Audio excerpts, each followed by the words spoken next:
Bonjour à tous, je reviens aujourd'hui pour la vidéo livres et films de la semaine. Grande nouvelle, j'ai terminé Cloud Atlas. Voilà le livre que je vous présente depuis un mois. Et j'ai mis un mois à le lire. En fait, je l'ai commencé début novembre et je l'ai terminé le 1er décembre. Donc c'est rare que je mette aussi longtemps à lire un roman, mais là, je sais pas ce qui s'est passé. Il y a eu un problème, je ne sais pas. Pourtant, ça n'a pas été une mauvaise lecture, donc je vous en parlais un petit peu la dernière fois déjà, parce que je l'avais déjà bientôt fini la semaine dernière. Mais voilà, c'est un livre que j'ai beaucoup aimé. Mais voilà, j'ai mis très longtemps à le lire. Je pense aussi que c'est un livre qui n'est pas fait pour être lu à toute vitesse. Enfin, en tout cas, c'est mon ressenti personnel.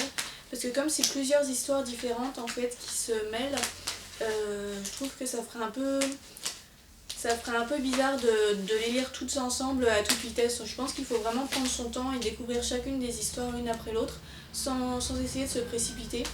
Puis bon, c'est quand même assez épais, hein, ça fait 700 pages. Mais c'est vrai qu'après un mois passé dessus, j'étais bien contente quand je l'ai terminé. Je me suis dit ouf, je vais pouvoir passer à autre chose. Cependant, voilà, ça reste une lecture que je vous conseille parce que c'est vraiment une œuvre assez très riche, d'une grande richesse et puis avec de très belles idées. Donc voilà, je vous en ai déjà suffisamment parlé, je passe à autre chose maintenant. Donc du coup, après avoir terminé ça, je savais pas trop ce que j'allais lire après, donc j'ai commencé d'une part L'Atlas des lieux maudits de Olivier Le Carrère, dont je vous parlais aussi la dernière fois. J'avais dit que ce serait probablement ça que je lirais après. Donc effectivement, j'en ai lu un petit peu plus de la moitié. Donc j'en suis page 78 sur 130, un truc comme ça, 135. Donc ça se lit bien, c'est un livre documentaire, donc c'est assez rapide, assez facile à lire. Maintenant, j'ai commencé un roman en parallèle, donc du coup j'ai un petit peu ralenti sur celui-là, mais je vais essayer de le finir quand même, non pas trop longtemps. Et alors, c'est pas exactement ce à quoi je m'attendais. C'est en fait en voyant la couverture, en lisant la quatrième de couverture, en voyant un petit peu la maquette, etc., je m'étais dit que ce serait des histoires de lieux maudits vraiment effrayantes. Et en fait, non, c'est plus des petites histoires, des petites anecdotes sur des lieux un petit peu étranges ou alors des lieux où il s'est passé des choses un petit peu dramatiques comme des guerres ou des trucs comme ça, mais il n'y a pas tellement d'histoires de choses vraiment hantées. Enfin, il y en a quelques-unes, mais ça fait pas peur. Disons-le clairement, ça ne fait pas peur du tout, c'est même pas un petit peu angoissant en fait, c'est vraiment juste, c'est juste des anecdotes en fait. Donc je suis un petit peu déçue par rapport à ça parce que je m'attendais à quelque chose d'un peu plus sombre. Et en fait, ça me fait un peu penser à un livre, pas tellement un livre d'histoire, mais un livre qui nous parle de l'histoire de différents lieux, quoi, mais pas de façon pas de façon vraiment très inquiétante finalement. Je trouve que le titre et la quatrième de couverture portent un petit peu à confusion en nous laissant penser que ça va être quelque chose d'un petit peu angoissant alors qu'en fait pas du tout. Donc bon, c'est un petit peu dommage par rapport à ça. Maintenant, ça reste quand même intéressant et ça se laisse bien lire, donc voilà. Et donc, concernant le roman que je suis en train de lire, alors en fait je suis allée en librairie récemment puisque je vais faire un swap avec Lily Bookin. Donc du coup il fallait que j'aille acheter les livres que je vais mettre dans le swap. Et évidemment pendant que j'étais en librairie j'ai pas pu m'empêcher d'acheter des choses pour moi aussi. Même si bon j'en ai pas pris beaucoup, j'en ai pris que 2. Et la première c'était un livre que je comptais de toute manière acheter. Donc alors en fait c'est, vous allez rigoler, c'est le petit guide marabout du chaton. Voilà, donc comme je le disais la dernière fois, je crois, j'ai adopté un chaton. Donc ça fait pas très longtemps que je l'ai et voilà, je me suis dit que ce serait pratique d'avoir un livre qui parle des principaux problèmes qu'on peut rencontrer, problèmes de comportement ou autres maladies, etc. Comme ça, si jamais il y a un souci, je pouvais regarder vite fait là-dedans, voir s'il y avait la réponse. Parce que en fait, j'ai assez l'habitude des chats parce que mes parents en ont, mes grands-parents en ont, mais c'était eux qui s'en occupaient quoi. Là c'est la première fois que j'ai un chaton dont je m'occupe vraiment moi toute seule. D'ailleurs on l'entend qui fait pas mal de bruit, je pense qu'on l'entend sur la vidéo. Et du coup voilà, je me suis dit que ce serait bien d'avoir un petit un petit guide comme ça, pratique. Donc il est assez bien fait, pas très cher, voilà, c'est un petit truc, c'est pour ça que je l'ai pris. Je voulais pas non plus l'énorme dictionnaire, parce qu'il y a un Larousse des chats qui existe, mais c'est un truc absolument énorme et bon, j'avais pas besoin de ça. Donc il est assez bien fait, il balaye pas mal de questions. Maintenant, le seul problème avec les guides sur les animaux que je rencontre à chaque fois que je lis des guides sur les animaux, sur les chats ou autres, c'est que en gros il n'y a pas un guide qui dit la même chose que l'autre. Donc comme on a souvent des informations contradictoires entre les différents livres ou alors entre les livres et les sites internet spécialisés, des fois c'est un petit peu difficile de s'y retrouver, faut pas mal faire à l'instinct quoi, mais bon, dans l'ensemble celui-ci est assez bien fait. Donc voilà. Et donc sinon j'ai également pris un roman. Alors c'était un roman, je savais que j'allais l'acheter dans pas très très longtemps, mais je m'étais dit que j'attendrais jusqu'à Noël quand même. Et puis finalement j'ai pas pu résister parce qu'il était sur un présentoir très visible à la librairie et du coup voilà, il a fallu que je le prenne. Donc c'est Dr Sleep de Stephen King aux éditions Albin Michel. Voilà le fameux livre qui a été la grosse sortie littéraire du mois de novembre. Donc comme vous le savez sans doute, j'aime beaucoup Stephen King, je pense que c'est mon auteur préféré pour l'instant. Et voilà, Shining a été pour moi un très très gros coup de cœur, et ça c'est la suite de Shining, donc du coup il fallait absolument que je regarde de quoi ça parle. Néanmoins je m'étais dit que j'attendrais un petit peu avant de l'acheter, mais bon bah, je trouve que j'ai été faible, et ça m'ennuie un peu d'avoir été faible sur ce coup-là, parce qu'en fait il y a un truc qui me gêne, c'est que ce livre, donc, est donc un livre grand format basique, hein, je veux dire, la couverture est en papier normal, à l'intérieur c'est du papier normal écrit normalement, voilà, c'est vraiment un livre qui au niveau de la fabrication est tout à fait normal. Et ben il coûte 25 €, sachant qu'il fait moins de 600 pages. Donc voilà, je trouve que 25 € c'est hyper cher quand même pour un livre grand format qui a rien de spécial au niveau de sa fabrication quoi. Donc ça m'a un peu énervée parce que j'ai eu l'impression que la maison d'édition Albin Michel l'a mis très cher exprès parce qu'il savait que les fans de Stephen King ne pourraient pas s'empêcher de l'acheter. Et je trouve que c'est un petit peu abusé de faire des choses comme ça quoi. Surtout qu'Albin Michel c'est une maison d'édition très riche qui n'a pas besoin de mettre ses livres à des prix super élevés, je pense, pour avoir quand même un bon chiffre d'affaires. Donc voilà, d'avoir mis le livre à 25 € juste parce que c'est Stephen King, en gros moi c'est vraiment l'impression que j'ai. Après je sais pas comment ça s'est passé de leur côté, mais moi c'est vraiment l'impression que j'ai eu en voyant le prix. Je trouve que c'est pas génial quoi, parce que les gens qui aiment beaucoup cet auteur et qui du coup se retrouvent avec pas devoir acheter, mais à devoir acheter un livre super cher s'ils n'ont pas envie d'attendre je sais pas combien de mois pour découvrir le nouveau livre de leur auteur préféré. Voilà quoi, c'est pas très sympa, je trouve. Bon, mis à part ça, donc c'est ma lecture en cours. J'en suis à la page 171 et alors pour l'instant j'aime beaucoup. Donc j'ai retrouvé un rythme de lecture beaucoup plus rapide là que sur Cloud Atlas, sachant que je l'ai acheté, je sais plus si c'était hier ou avant-hier, mais voilà, ça fait pas longtemps que je l'ai commencé. Donc voilà, j'ai remis un petit peu le turbo là. Maintenant, de ce que j'en ai vu pour l'instant, ça a l'air très différent de Shining. C'est pas du tout la même ambiance, c'est pas exactement la même histoire. Bon, c'est la suite forcément, donc on retrouve les mêmes personnages et un petit peu la même trame de base, on va dire, mais ça a quand même l'air de partir sur quelque chose de complètement différent. Donc on va voir ce que ça donne. Pour l'instant ça me plaît, même si c'est pas exactement le même style.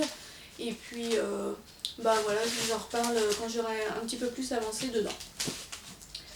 Donc voilà pour ma lecture en cours. Alors concernant ce que je lirai après, je sais pas du tout, parce que là je suis partie quand même pour un petit moment avec le Stephen King, même si je lis vite, c'est quand même un assez gros pavé. Donc je sais pas trop ce que je lirai après. Du coup on va passer au film. Alors tout d'abord, la semaine dernière j'ai regardé un Blu-ray. Donc c'est celui-ci, Le pianiste de Roman Polanski. Voilà, que j'avais acheté il y a environ 2 mois et je l'avais eu pour mon anniversaire en fait. Et j'arrivais pas trop à me décider à le regarder. Et bah, finalement j'ai bien fait de me décider enfin, parce que c'est un film que j'ai beaucoup beaucoup aimé. C'est le troisième film de Roman Polanski que j'ai vu, et pour l'instant c'est mon préféré, sachant que j'en ai vu un autre aussi depuis, dont je vous parlerai après. Ouais, pour l'instant c'est mon préféré de ce réalisateur. C'est vraiment un très très beau film. C'est notamment l'interprétation d'Adrien Brody qui m'a vraiment beaucoup plu. D'ailleurs il a eu un Oscar pour son interprétation dans ce film-là, je crois. Il me semble, hein. Ouais, l'Oscar 2003 du meilleur acteur. Et ça m'étonne pas parce qu'il est vraiment très touchant. Bon, c'est un acteur que j'aime bien à la base, donc déjà, voilà. Mais dans ce film-là, il est vraiment très très touchant. Au point que j'ai pleuré sur certaines scènes, alors que c'est très rare que je pleure devant un film. Je suis pas trop du genre à pleurer facilement. Mais là, c'est un film vraiment très émouvant. Je m'attendais pas à ce que ce soit aussi dur en fait. Je savais que ce serait pas hyper joyeux parce que donc ça parle de la Seconde Guerre mondiale. Donc Adrien Brody joue le rôle d'un juif qui va se retrouver dans les ghettos et qui va subir un petit peu les horreurs de la guerre. Donc voilà, on se doutait que ça allait pas être super gai. Mais je m'attendais quand même pas à ce que ce soit aussi cruel psychologiquement. Il y a vraiment des scènes qui sont à la limite du soutenable, pas tellement à cause de l'image en elle-même parce que c'est pas de la violence visuelle, enfin il y en a un petit peu mais ça va, mais c'est vraiment sur le plan psychologique, je trouve que il y a des moments où c'est vraiment terrible, surtout qu'on se dit que c'est des choses qui sont très probablement arrivées en vrai. Il y a notamment une scène qui m'a particulièrement marquée, donc je vais pas trop vous en dire pour pas vous spoiler, ceux qui ont vu le film comprendront. Donc c'est la scène avec l'homme en fauteuil roulant sur le balcon. Voilà, j'en dis pas plus, mais cette scène-là m'a vraiment... j'en revenais pas, quoi, ça m'a un peu horrifiée. Et ouais, du coup, ça donnait une très grande intensité au film, et en plus, comme les acteurs sont vraiment super, voilà, c'est un film très poignant.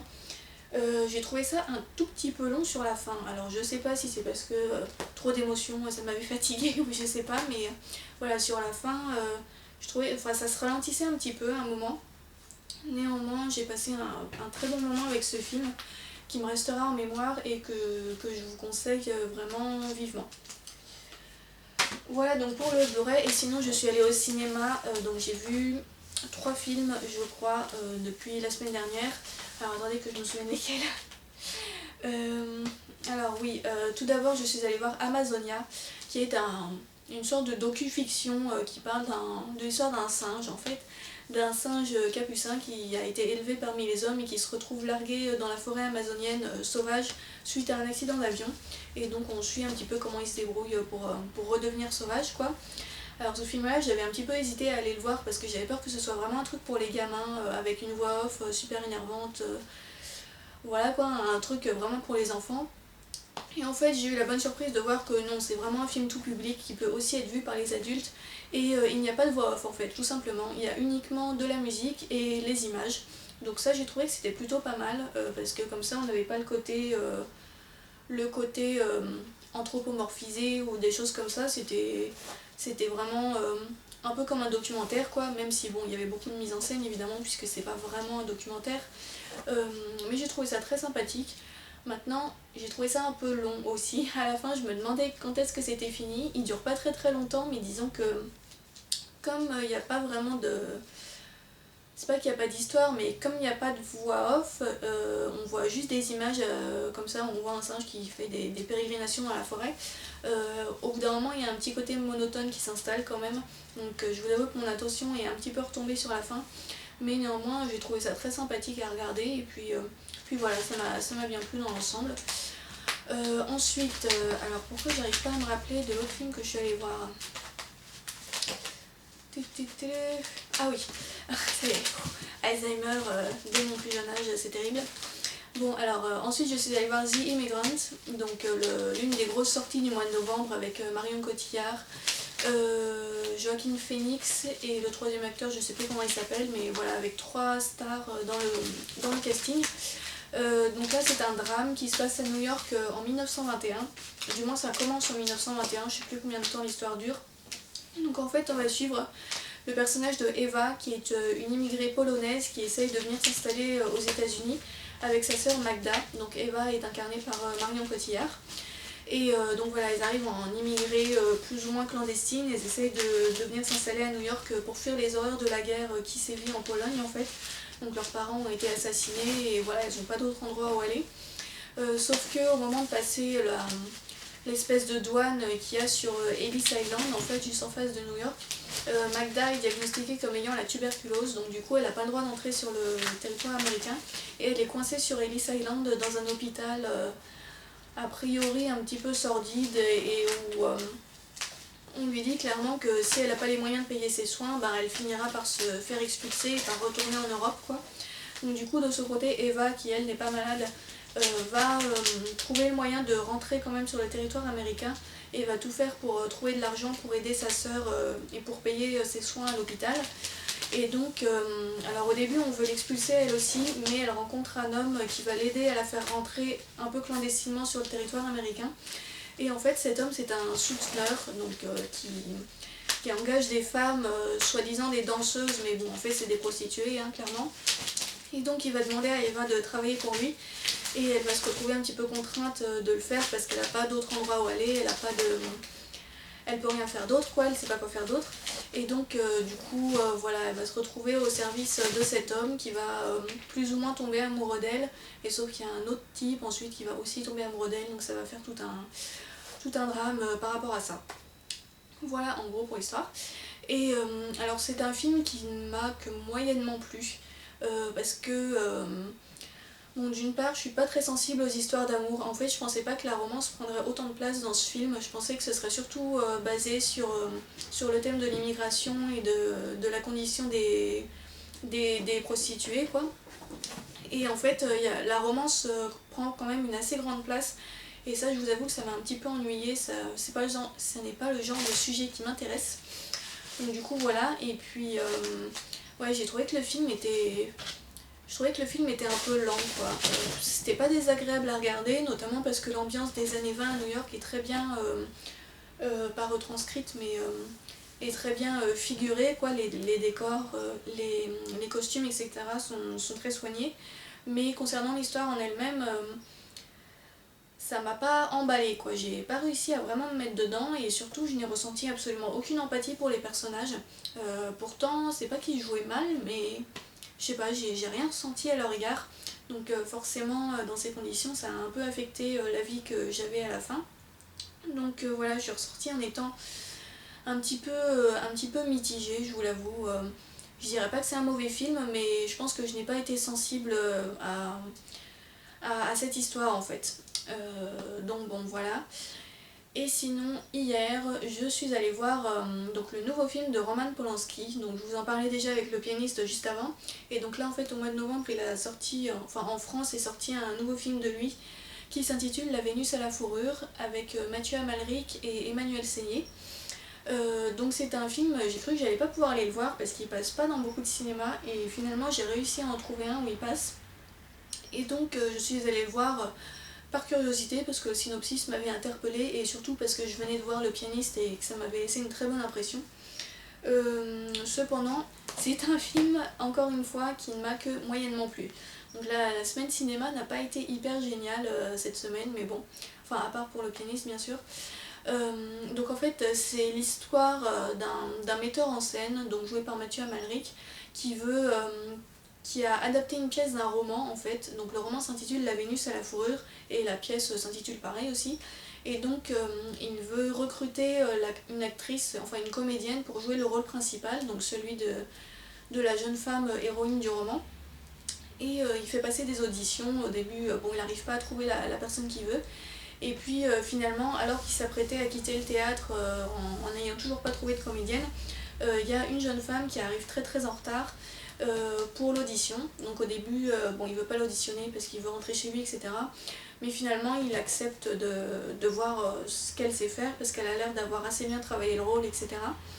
Et donc ils vont commencer à jouer une scène et Mathieu Amalric va un petit peu, enfin Mathieu Amalric, le personnage donc qui s'appelle Thomas je crois, va avoir un petit peu le coup de foudre pour cette comédienne. Il va trouver qu'elle incarne magnifiquement le rôle de Vénus, donc dans la pièce, je vais y arriver, et du coup ils vont entreprendre de jouer toute la pièce en fait, donc lui en prenant le rôle du personnage masculin de la pièce et elle en prenant le rôle du personnage, voilà, ça ne va pas aujourd'hui, du personnage féminin.